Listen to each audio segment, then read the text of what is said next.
राजनीति करी तवी आइकांदा कसाई कैपिटलिज्म है सिगो हम जिला कैपिटलिज्म है कैपिटलिज्म में देखो अकोई समाज की सरल चक्रमा सोशल सिस्टम बने इंग्लिश में सोशल सिस्टम बने सरल चक्रमा अकोई सरल आयन में यारे सरल पसी तुम में है सरल saya ada di sana lah, mira. Masih cuma boleh tu minggu lepas. Kali itu masih sangat dia kata. Capitalism ada di. Lepas asing, lantum se, sampati se, masih muai kerana na, mahu itu dia. Muai tu ina pun bas. Atau kami kau betul ni, mungkin lepas ni satu kali dah ni. Aduga, lantum macam amat tak lepas apa. Lantum macam, rasanya Marxism ni dulu kan tadi, aku itu tangga, kalau sampati di kering tu belum dia, kering belum dia, sampai cuma boleh dia, sampati ini. Nanti laut tu thong semua boleh menjadi, nanti buat tu thong semua boleh menjadi, nanti yang kali itu thong semua menjadi nanti kali tu kalau tu kami ada itu tu, nanti sampai di sini kamu nanti macam apa dia, seperti itu. Seperti itu jangan terlihat begini, ayo mah sama ada same dia, memang lagi. Oh, saya kira itu memang lagi kuis sama lain gaya. Sumber sampati lain tu berbisin lain berko gaya. Sumber lain berbisin saya. Kesai ada yang berbisin sini, mari tahu imun tu, bukan tu, mari kecil tu, waktu tu, maka lain mana pun tahu tu berbisin tahu tu berbisin ni, kau ini tahu tu berbisin ni. Hai berjalan macam sikit semua. Kau jangan ada begitu tahu loh. Angan kumbah lagi loh.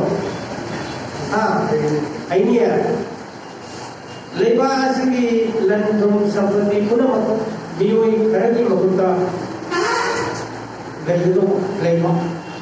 Pokoknya lepas ini satu pokoknya pakai tu. Aduga, legenda apa? Lain macam tu, macam tu boleh tahu sendiri boleh. Jadi hari ini saya biasa, jika tadi biasa, mesti masih tahu ni biasa, masih boleh macam tu. This is kebetulan. Masih nanti universiti wajah mana semua ni define tahu boleh yang tahu wah ini dah nanti. Wajah ni high muda, high ni. Ayah, mahu kata kita tahu boleh. Si kangen ni boleh. Boleh tahu ni. Anu boleh di masih cuma ni. Anu boleh masih kau lagi tu berlari betul apa jam tu ni masih boleh kali tu ye. Boleh masih berlari dan lekser tu boleh jauh ni. Marginalized community, marginalized section of the people, marginalized jadi Malayam tu dengar tak? Maaf ni boleh makin arti jauh ni, macam mana? Marginalized high get makin, alienated man, sama lagi tampo, bentuk self alienated, bentuk tampo itu na Malayam tu dengar tak? Self-strained man. Aduh universiti wajah ni boleh marginalized dah, English semua. Mirat di mana berapa? Ni boleh di mana berapa? Ni kau berapa? Sao ini berapa? Asal udara, udara tu hari tu, living tools. Maron di luar bak. Jiwa di macam di pan bak. Rumah di kanan, rumah tulai wajah sini. Aduh apa? Ni sih masih ni sih tulai wajah sini adalah dia kerana mungkin seperti tadi bagi. Abang kata orang tu ini mau sedih ni se masih capitalism ko. Ano Marxism na high scale Marx writer masih ran ni tinali. Noi thong suri ba lai ba ko kullu. Workers of the world unite. Masih ran ni nang ran di kamu. Nang ni political philosophy si kamu. Political consciousness as you. Nang na thang ka di sa konde. Nang na pai ko di masih ya pai ko na pai ko di democracy na di. Ang phong ko na पैसा खरीद ये बता लड़का car Roman बता पैसा ये को बता बहुत से लोग बीरी को आई कोई भी मर्द से क्या मतलब मंत्री हो जो लोग ऐसे कोई आई कोई कुछ नहीं है उसको पता मेरा मुझे कोई ये लोग भी कर लूँ करने तक आई रहा आई कर ये लोग भी कर नहीं नकरा तो मतलब घूमे आप तो मतलब नकरा कोई सीनरी से वाली से धारणा तो लगा तो भी मेरा कोई से aduh karena aku semuanya itu kamu punya gue ilmu hari sudah ilmu itu dia jauh jauh boleh pun kamu itu ilmu ini kok kamu kalau seperti bahasa media saya yang lain kok kata kami media oke kalau seperti kata mau itu ilmu ini kok mau itu saya kepikir saya ये लोग भी हमारे ये लोग भी को बिना ही इसी नहीं को अरे बड़ी वो हम तो मार्क्सिज्म हो रहे हैं मुझे अदुक दाग हाइने रहने को से अरे सिमत इसम जब ना हाइवे है ये लोग भी तो नवी तो मतलब बिरें तो मुंह ने इवो भी तो मुंह ने बिल बुकी हो ना कर दियो इवो सामने तो मैं आऊँ ये लोग भी kan ko pamma mayama na bhole to mantri mo na bill ko biya ho se biya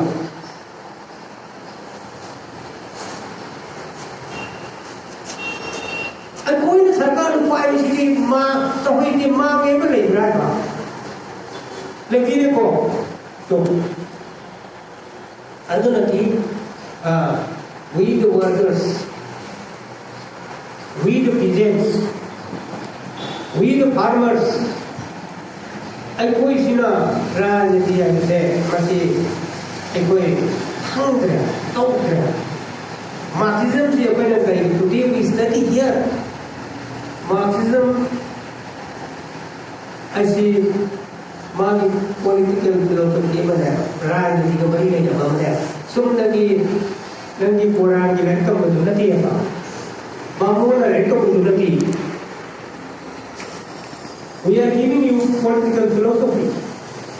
Nang rajniti kamu, nang is share your money. Mantri yo nang ko ya money. Aku ye hak place dega. Aku ne sen pai ko moi bole ko ko ye thar sin na le. Hai singi ne ba ka ye boina dega. Ma sai ko du ga ma ki mo ko du bis dega boina Marxism hai लोग नहीं है मतलब Marxist philosophy को नहीं है इसी के लिए that's why we study today what is materialism सिनेमा बसिना सिले मतलब materialism सी मनुका नदी का साइले इतिहास है जो करे है करे इतिहास बरम के नंग लाइट मुझे नंग याद रखना है Kalau yang nung hidup tu boleh berani dong.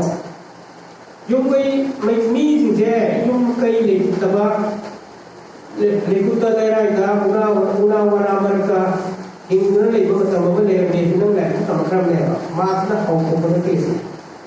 Kenapa saya? Sama kerana itu. Mata kita kerana siapa kerana singgah ke hotu na kerana singgah milo. Mati kerana milo na kerana sekolah milo para sini bermilai berita hotu. Hatta berita hotu. Hatta bahu hotu dia. Ada akan mana aspon baru minai mana sini baik ini. Orang itu nak hari ayo hotu nanti. Kau dah di luar ini. asol ba ni matam ko ko mi ka ko tong ne mi ka ko le ba mi ka ko ba ko wai se asol ba ne ko ko lo ni mi ka ko le to ba ni ko lo to ni ko lo to ni ta mai bana ke ko lo ni ko lo to ni ada hujik ke akan mesti kana ro re asing ba no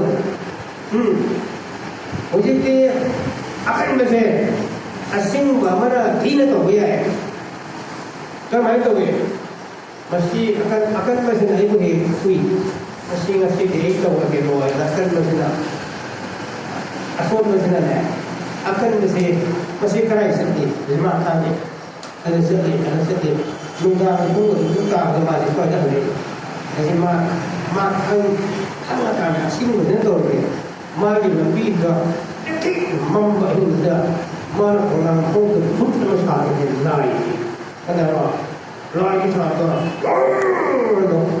saya pak kerjaan rokok hari belum tu hari tu mana masih còn cái lúc nó thà rồi nó sẽ cái lúc còn cái bây giờ cái mà của nó sinh ra đi sinh ra đi akan menuju nambah kau ni ni jadi nak sinh ra đi yang nambah aluna besai misi akan baru di asal bentaran bukan ni hendro jadi ko akan bentaran tu asal bersama dah ya adugi asal akan untuk bagi kita ni jangan sena dari Marxism mai sena nah hatu jangan tahu na dari sini pun nampak atau nak sini pun nampak ada madu nam uyu hai tu kita mak aku yang Marxism mai sena jadi mesti mau kau mesti mau kau kai mesti nang saya ini minai orang bagi kisah pelanggaran hukum akan masih ada yang benar menteri waya asal waya hai masih kita hatior itu इतिहास से कोई नजारा नहीं है उसे निम्न लोग इतिहास नहीं है मतलब ये समाज के इतिहास नहीं है वो मेटेरियलिस्टिक इंटरप्रिटेशन ऑफ हिस्ट्री को सिमिलर है हम ये मसी कोई भी मसी भी साइंस की इसमें हम सब नहीं है तो वो करते हैं सिमिलर हमका अतोपा अमला है पेलाया डायलेक्टिक्स है वाला मेटेरियलिज्म भी मतलब मसी यार ना ताबो है कि तो dialectics aiบอกผมนะ dialectics से हम तो तार रहे हैं ले मैं आपको बताना ऐ हम तार रहे हैं हम तो तार रहे हैं है ना ऐ है ये dialectics से इसकी करी है नो है तार का सिम मैं आपको ना एक बताई को development में वो है वो तार कोई नोटी की तार को अब जी भारत तो बहुत से कराना प्राइवेट से कराना itu dia hanya itu. Ayo dorong ni mobile pak atau mobile ini sendiri. Kongres nampai ni, komunis apa ni? BJP nampai ni, Modi nampai ni, Rahul nampai ni, komunis na. Mesti dah Modi isi tadi di baca itu ni no. Ayah kata Modi isna विकास की वागदान में है. ऐसा क्या? विकास कभी नहीं है. मोदी ने करेगा कि इंडिया से पावरफुल कंट्री हो तो तरह है एक पावरफुल कंट्री पाकिस्तान पागल हाथों में बेबा हो sini मोदी युवाते मसीह बुद्धि पागल सिंह मरद का कम्युनिस्ट सिंह के नफरत है नफरत की राजनीति से मोदी उठा है नफरत की राजनीति मोदी कर रहा है Marxism tu di mana है नफरत की बात यह है Marxism माने माने मोदी ने नफरत की बात यह है शक्ति चाइना नंबर पावर पाकिस्तान अदु तो है नंबर पावर राफेल नहीं तो नहीं राफेल जेट नहीं होगी अदु नहीं तो अदु अदु मारे लोगी की साथ नारों की रोजगार की नौकरी लोगी वाली नाम है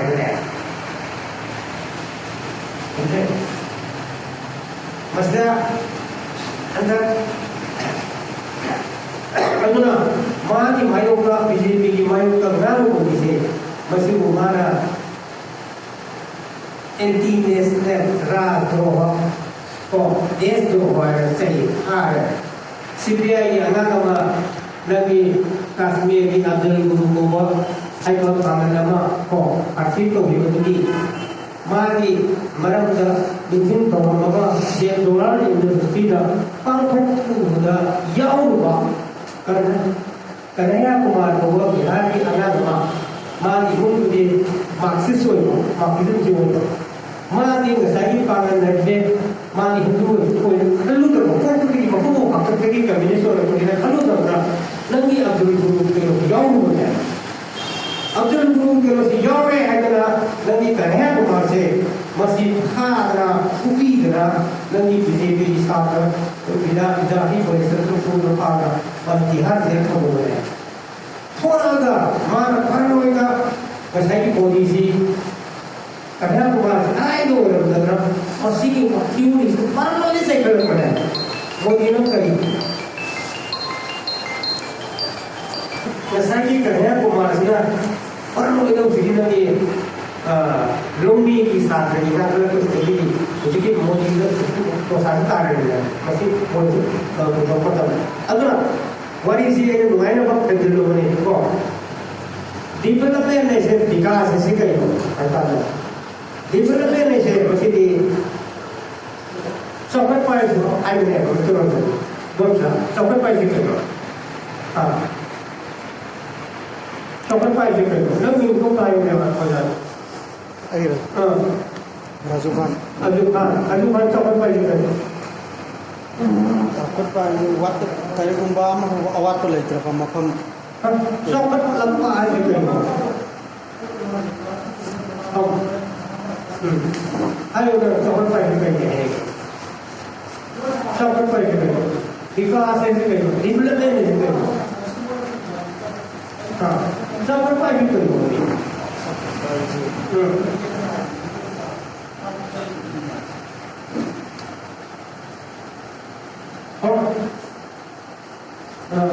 हेलो भाई सफर पाए जी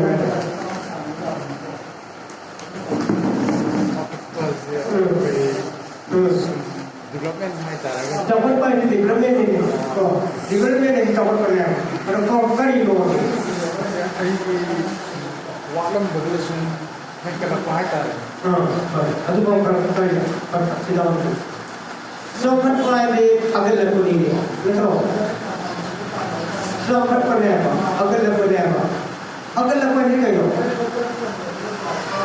मशीन नहीं डायरेक्टिक साइंस ऐसा बात मरे ये तो कभी तो रही थी तो सीधा मेरे को से महम हो गए सफर नहीं है तेरा महम हो सफर कर रहा है पूर्ण हो गई सफर है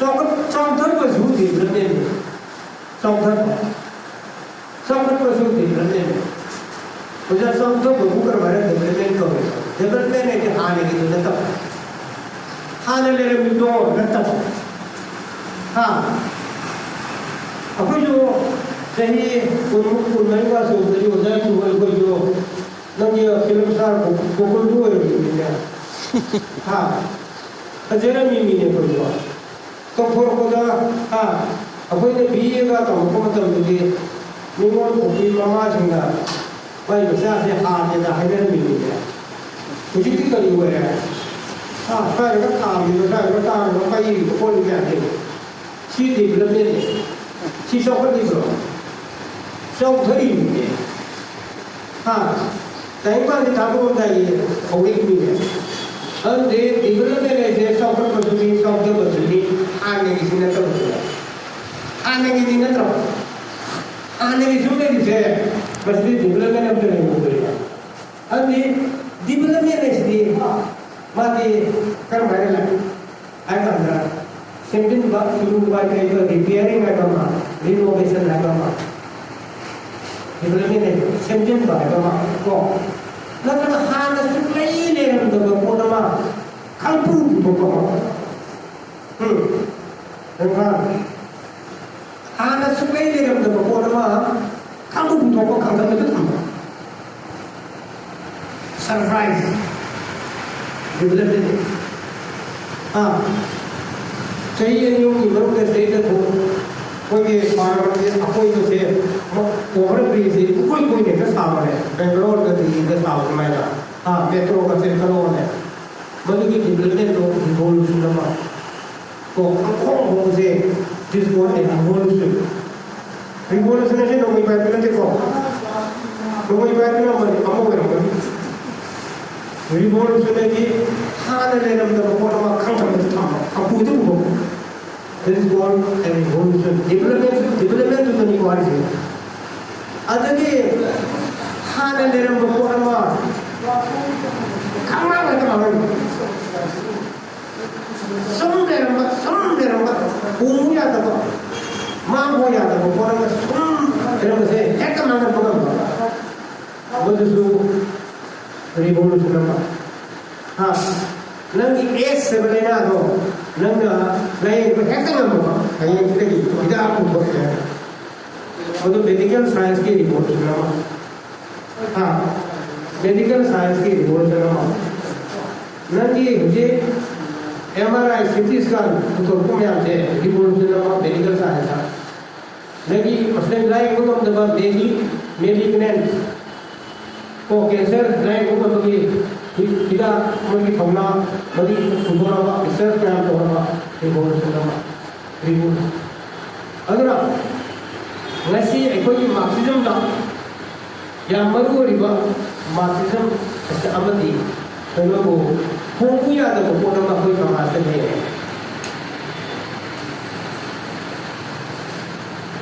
kai no ho ya de ngasai ge thabok sumhum le ka ba lai na ma de jina arai goina thumgi yum na minai go na le ba ai ko se de hongu ya de चाहिए listing लाखों होने जाता है मसीह होमो है भी यादनी human जनी human मतलब add the human का मतलब दी मतलब रिवॉल्यूशन ने मतलब होमन जने ना सही में भी ने मार्क्सिस्ट है मसीह होमो जाता है से होमन जने ना कर लगा नंग ना करेगा अगर तो you are revolutionary नोमेनो पार कमीवन की से भाई जो के मतलब हम के तो मशीन में तो उन्हें है खबर में तो पर बदली राजनीति में ना तो अगर तो you are revolutionary you are communist से मुसलमान की मरता अपनी मणिपुर का वो तो पाम दबो वाहे मने Marxism is a very good